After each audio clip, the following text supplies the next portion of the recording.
Hello guys, welcome back to my channel Himangshu Vlog. আজি আমাৰ ইয়াত আহি আছে অসমৰ জনপ্ৰিয় কণ্ঠশিল্পী ভিগু কাশ্যপ দাদা। যাই আছো তাত ভিগু কাশ্যপ দাদাক চাবা আৰু ৰিলিফ আনিবলৈ। বলক যাওঁ। ভিগু কাশ্যপ দাদাক চাবলৈ এক হাত চাক পানী, এই বেগো পানী, সেই বেগো পানী। ভিগু কাশ্যপ দাদা এই ৰাস্তাটো দি আহিব, সেইকাৰণে দাদাহঁতে ৰখি আছে।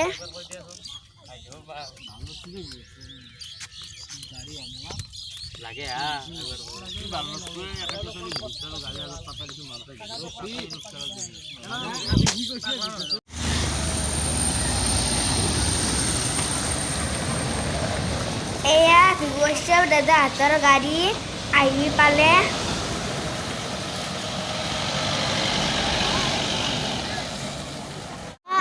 পালো চাওকচোন ভিগু কাশ্যপ দাদাক চাবলৈ কিমান মানুহ হৈছে।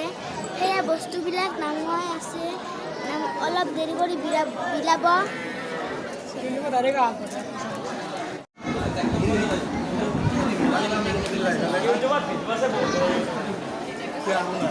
দাদা আৰু বাহঁত বহুত দূৰৰ পৰা আহিছে, সেইকাৰণে অলপ ৰেষ্ট লৈছে।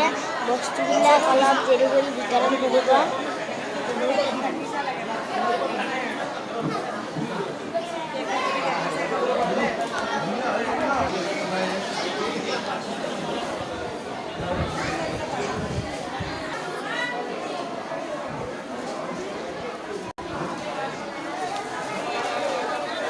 নাই সেইটো লাগি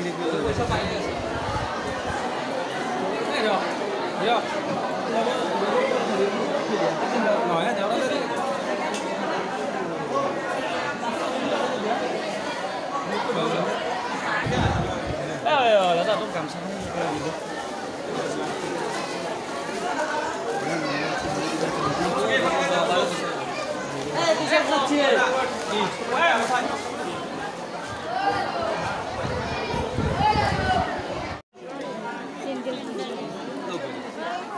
এয়া দাদাই বস্তুবোৰ বিতৰণ কৰি আছে এটা এটাকৈ।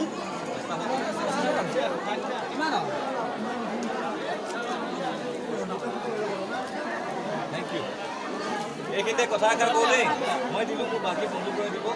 আমি 50টা পেকেট এতিয়া আমাৰ হাতে দি দিম, বাকীখিনি আপোনালোকে অবিনাশ আৰু বাকীখিনি ল'ৰাসকলৰ পৰা লৈ ল'ব। বুজি পাইছেনে? চবেই পাব, টেনশ্যন নাই। মই 350 পেকেট আপোনালোকৰ এই কম্পাউণ্ডতে ধৰি দিছোঁ আজি।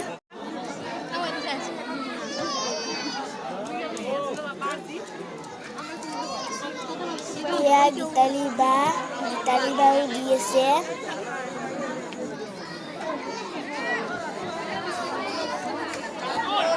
ৰিলিফ লৈ আহি ঘৰ পালো। ঘৰ পাওঁতে অলপ দেৰি হ'ল।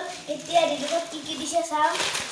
এয়া 2 পেকেট চয়াবিন দিছে, এয়া হালধি দিছে, আৰু এয়া নিমখ দিছে, আৰু এয়া তেল দিছে, আৰু এয়া দালি, আৰু এয়া আলু দিছে, এয়া আৰু এয়া বিস্কুট দিছে, আৰু এয়া তেল দিছে। ইয়াত আহি ভিগু কাশ্যপ দাদাই এইবিলাক দিয়াৰ কাৰণে বহুত ভিগু কাশ্যপ দাদাক ধন্যবাদ জনালোঁ।